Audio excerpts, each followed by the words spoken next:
Peace that surpasses all understanding. There's a little bit of this going on. Had a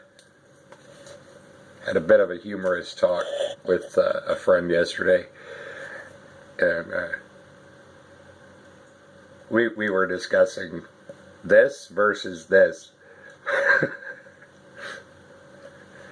So, in their honor, peace that surpasses all understanding.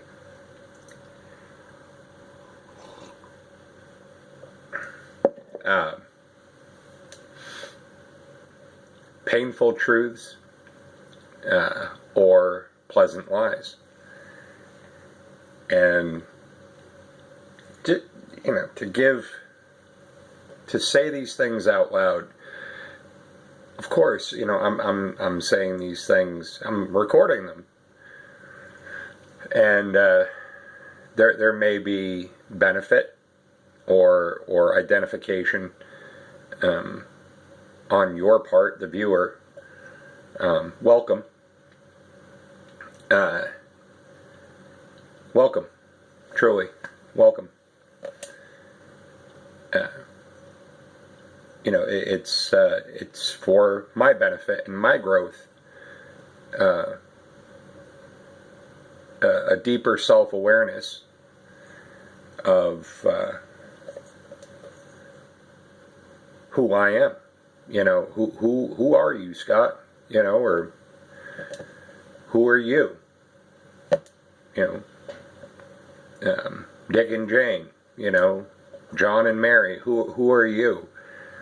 And really having a sense of, am I behaving in a manner that is in alignment with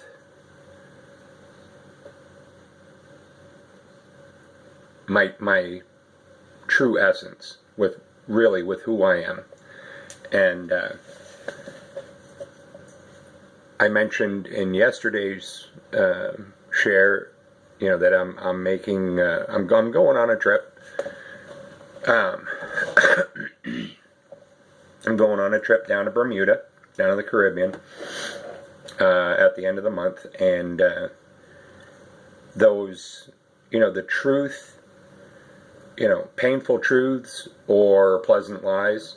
Why am I doing that? Why am I doing that? And I've had to look at that. Am I moving toward something, or am I running away from something? Going on this trip, or having this desire to make a shift, make a move, do something that's. Am I running towards something that's comfortable, or am I running away from something that was uncomfortable or that is uncomfortable? And in between there is the truth, But going back to yesterday's conversation that I had regarding how I was, it seems simple, but this to this, just flip in the hand. And like I was habitually going, peace that surpasses all understanding. And the way that it was somewhat interpreted in this manner was like that, kind of like you were, that's not what I intended. It was just a more natural, fluid motion. This is actually kind of twisting my arm in that direction is a little bit more, I don't know, how should I say? Anyway. But something as simple as that. And it's not about changing who I am. It's about being respectful of others. But at the end of the day, what it is being respectful of myself, and embracing the things that I fear. And one of the biggest things that I fear is abandonment and rejection. Lack of acceptance. And I've had a profound experience with that over the last 3 months, and what were, specifically over the last 3 months, or much more intense, I guess, and having to really, where it has brought me to was, let's just say, in the past week or two, where it's really intensified, where I really am like, dude, what are you doing? What are you doing? What are you doing?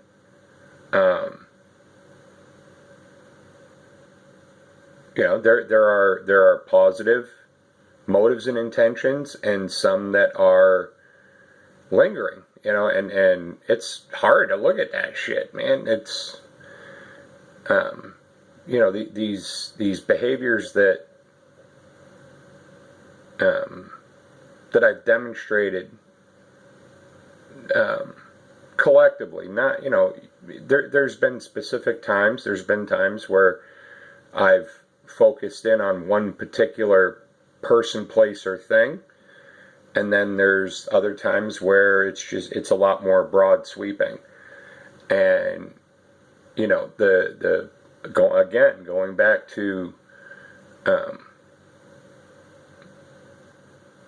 pleasant lies or painful truths, and looking at where at the end of the night when I'm resting my head on my pillow, were you kind? Were you, not only to other, but to self,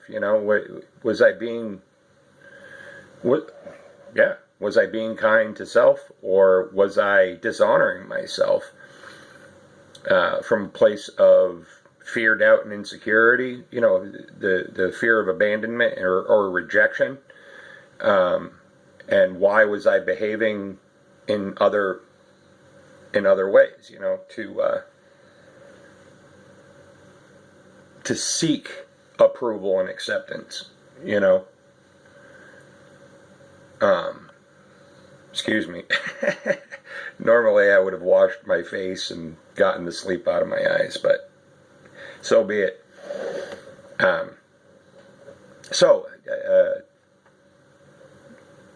Looking at this particular situation in the past week, where am I running away from something, or am I guided and moving toward a new destination?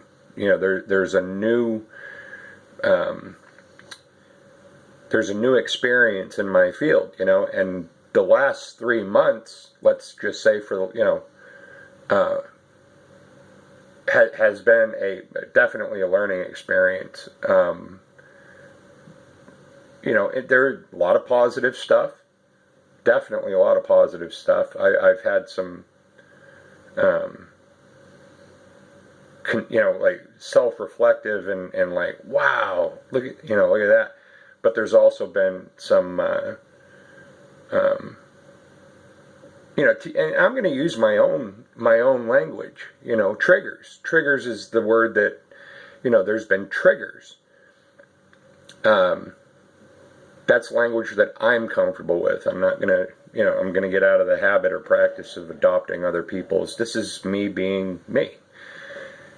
In my experience, the word is triggers. A trigger is something that emotes a negative reaction. And I do mean reaction. There's reacting and responding. Reacting is that instantaneous, you hit me, so I'm going to hit you back. That's reacting. Responding is, oh, I was just hit. How does that make you feel? That's responding. And then you have the option, you have the choice of turning the other cheek, or, hey, that fucking hurt, don't do that again. And you set a boundary.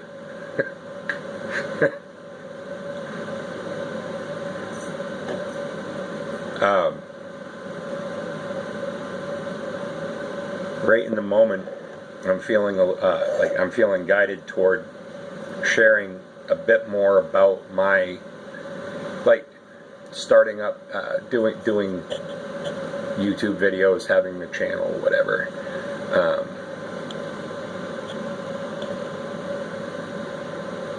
Give just a little bit of a background.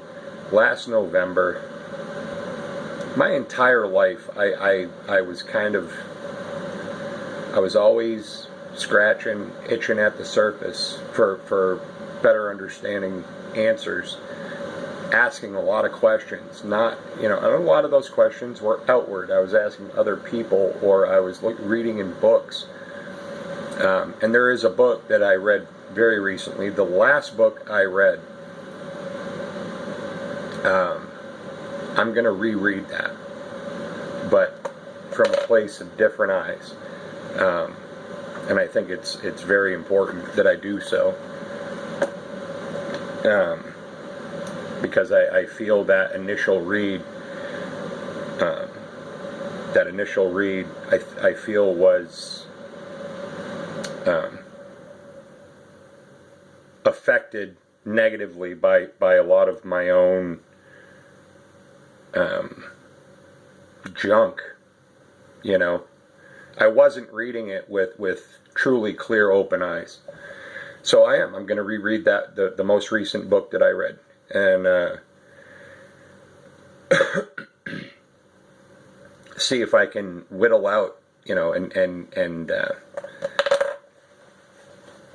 not whittle out, but to reread it from a place of, it's okay to receive the painful truth and not try to mask it with a pleasant lie, i.e. delusional processing. I am grateful, I have a tendency of fucking shit out. Excuse me. Whoop. Sorry. I have a tendency of messing stuff up. I got to get into practice. I'm going to try that, using different words other than the F-bomb.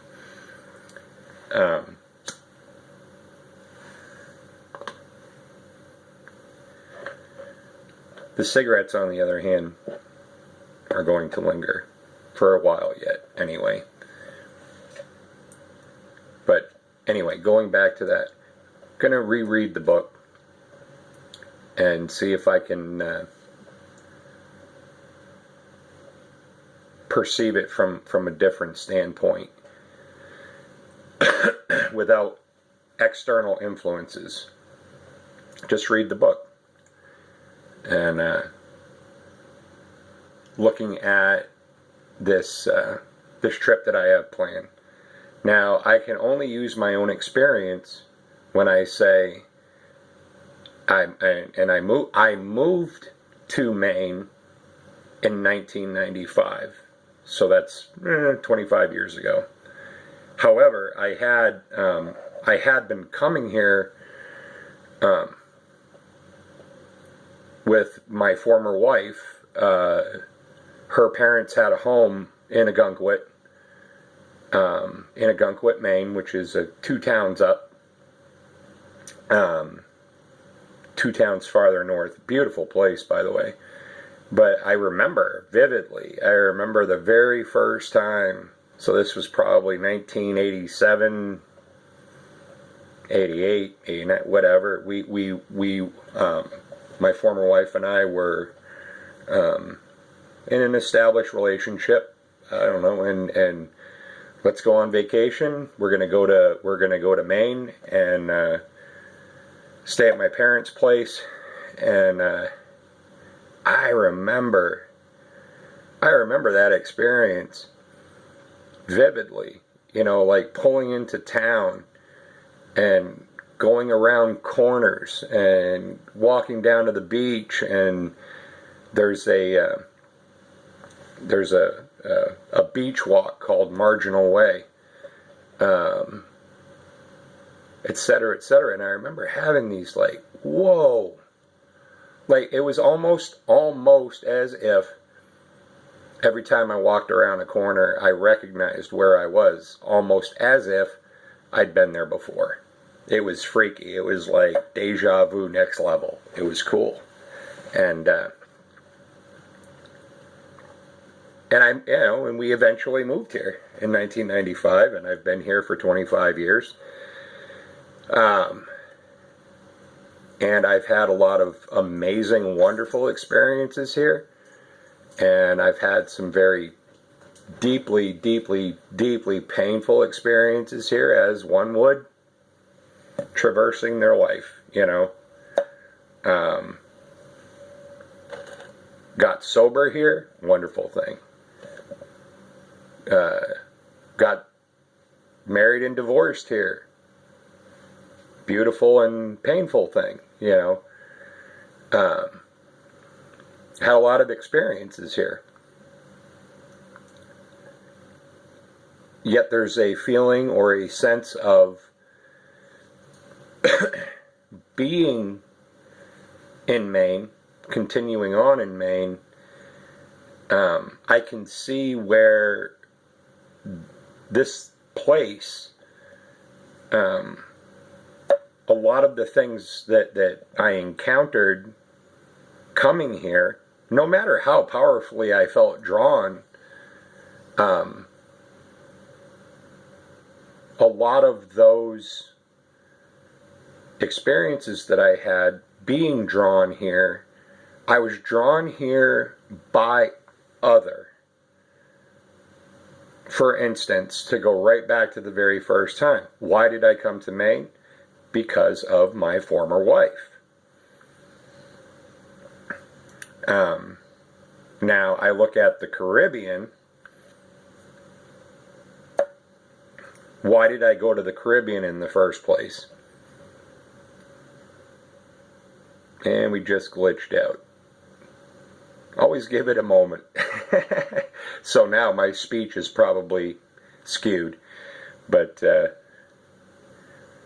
so why did I go to the Caribbean in the first place? Books and magazines. Books and magazines and calendars, and like I see these pictures of these turquoise blue waters and white sandy beaches and palm trees, and just like I was like, it doesn't even look real, I was guided to the Caribbean not because of someone else's influence in my life, but because there was a unique, authentic draw toward it. The water, palm trees, sand.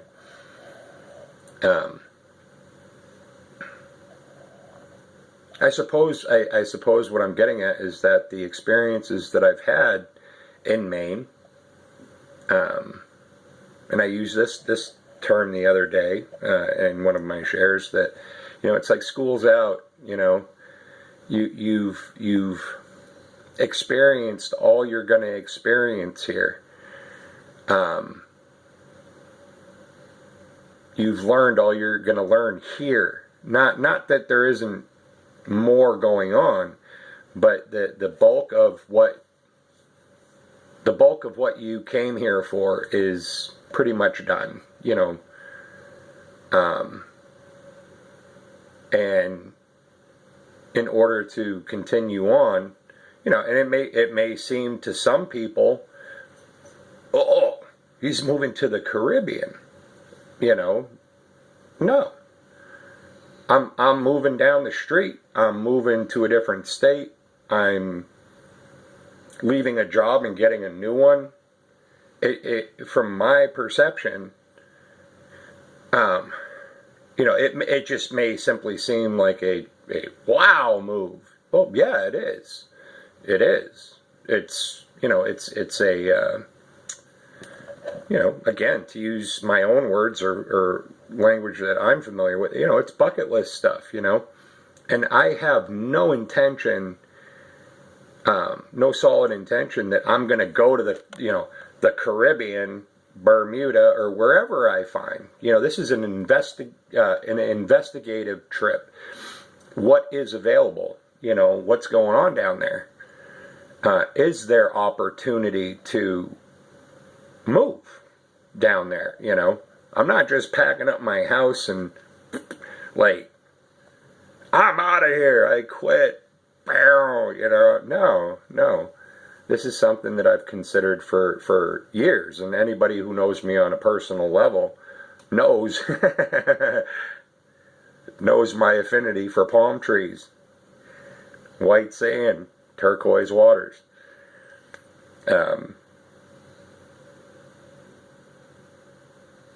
You know, I had a coffee date on Saturday with an old friend, a male friend. Haven't seen him in, you know, laid eyes on him. I've had some light contact through, you know, social media, but I haven't really had any solid contact with this guy for probably, you know, 20 years, you know, and had a coffee date, bromance thing on Saturday, and it was glorious. It was awesome. Yep, I remember you. You remember me, and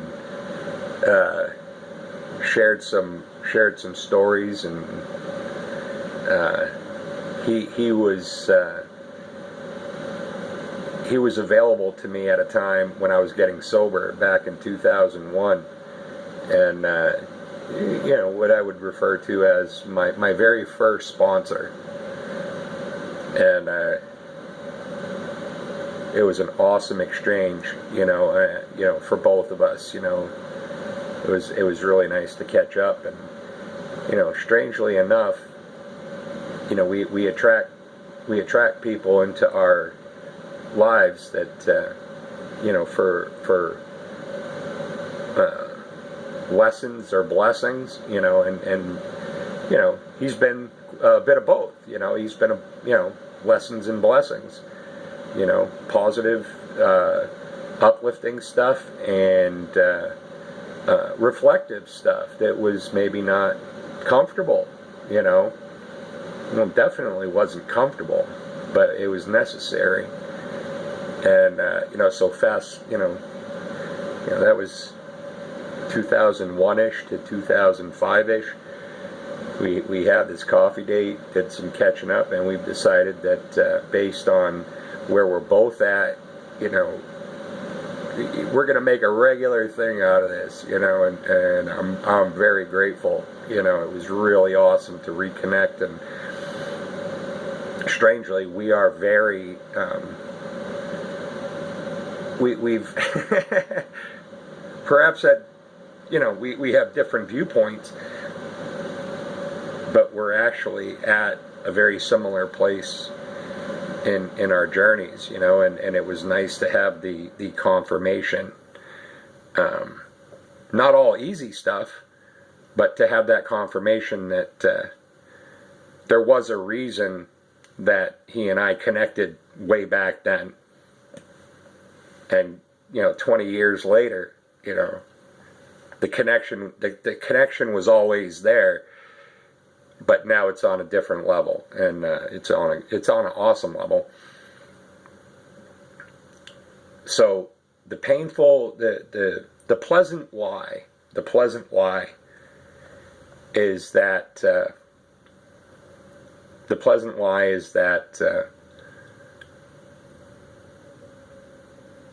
you know, the pleasant lie is that I'm a philanthropist. That's the pleasant lie.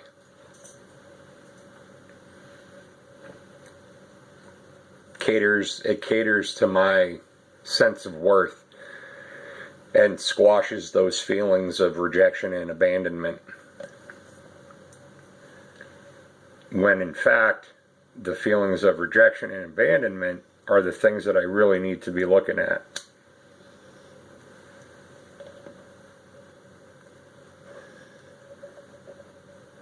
The painful truth is that my experience, you know, I had an experience last November. It was an intensely life-changing, eye-opening moment of clarity about what I've been doing and who am I really. Self-awareness. What was the illusion, delusion in my life, and who am I really? So that's my background. So since last November, not to minimize it, because some very amazing things have happened, but not even a year ago,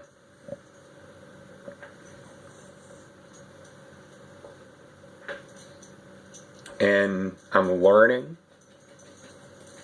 and I'm shedding. I'm learning about who I really am. Self-awareness, both positive and negative aspects, positive and negative aspects.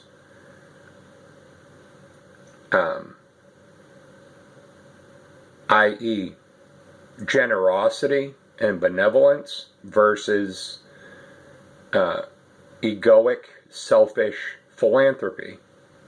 You follow? That's a powerful one. And where do those two things play in? It stems from a core fear about fear of abandonment or rejection or not enoughness, or too muchness, overcompensating. It's all good stuff. It's all there. It's all for my benefit here. And to point a finger at one experience and say that was awful, and I'm going to throw the baby out with the bathwater, to say that experience had no value because it created or triggered pain in me, to throw that entire experience out and not continue to learn from it would be a tragedy. On the flip side of that, to look at that experience as a solely wonderful, beautiful, amazing thing would be to dishonor it. It wouldn't be based in reality. Yeah, there was aspects of it being a very pleasant experience.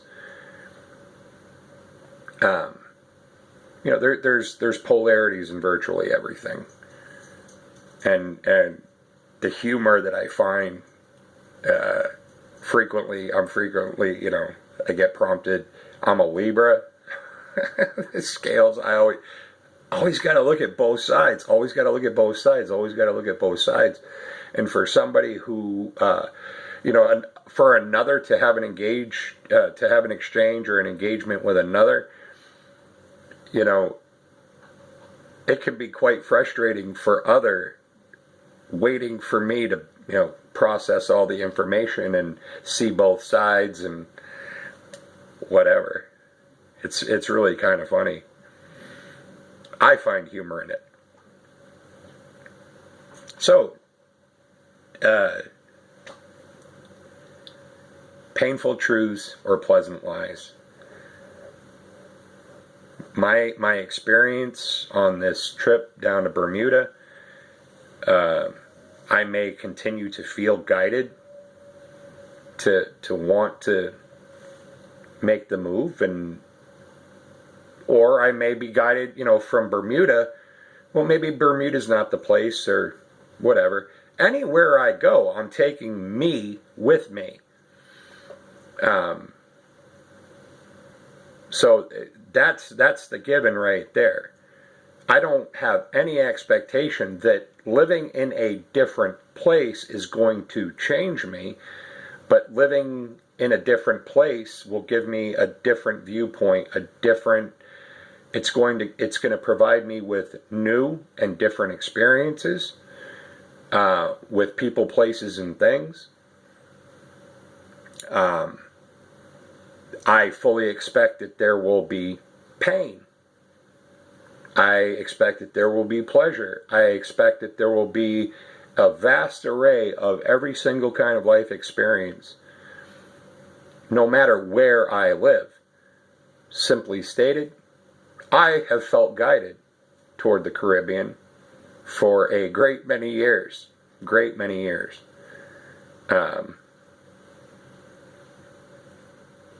And maybe the lesson will be a life, my remaining years, and I'll spend my remaining years down there. Or I might go on this one trip, look around and go, you know what, you're full of shit. There's something deeper here. And get your ass back to Maine, because your work there isn't done. You've got more stuff to uncover from, within self, So with that, peace that surpasses all understanding for my friend Tracy. I only slipped up once, almost, and it was like a half, so I think I caught it. I'll have to scroll back and look. Have a wonderful day, have a wonderful day, guys. I see you. I am you. You are me. Hang loose, and let's all enjoy the ride. The scary parts, the frightening parts, the joyful parts, all of it. It's all there for us too.